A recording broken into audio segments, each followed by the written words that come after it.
What are the current classroom conditions like at Edmonton Public Schools?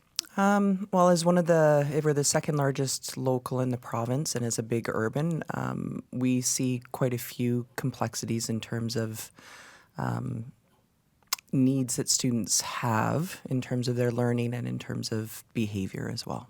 And class sizes, from what I understand, are quite large. Class sizes are pretty big. We're hearing reports from many that 30 is the new 20, and for many of our high schools, we're looking at over 40 kids in most cases. And Amber, similar situations at Edmonton Catholic schools? The class complexities are just so high right now.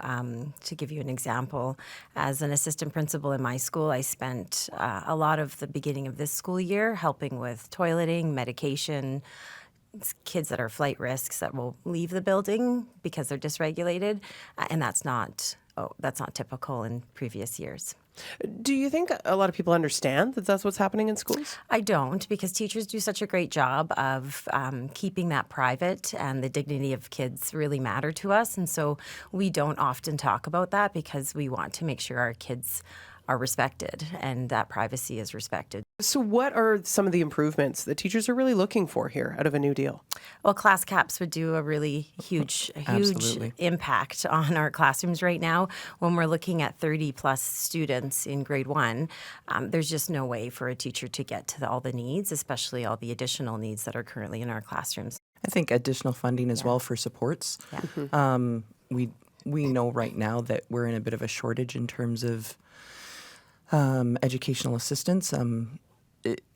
Immediately being able to hire as many as we need for those and have them fully funded, because quite frankly, schools up until this point only receive partial funding for their salary, and so it's coming out of the rest of their budget. Now, we know that the province did put a salary increase in the last deal that was struck down by the majority of members. Why did it not feel like enough, Heather?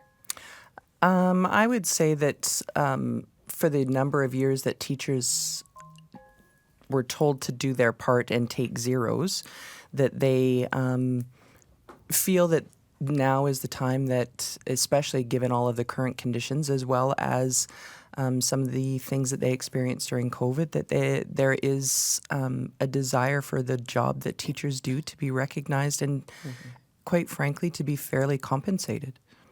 Amber, I understand that teachers will not be on the picket lines, which might be what people are expecting to see outside of schools today. Why is that? Picketing in front of our schools is not going to put the pressure in the right place. This isn't about our pressure on our school divisions or our individual schools that we work at. This is about the government not funding our school system properly.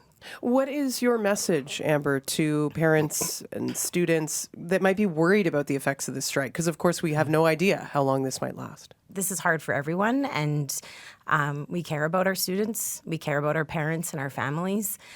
We know that this is going to have an impact on them, but we also know that this had to happen to have any change and to have the right change for their benefit.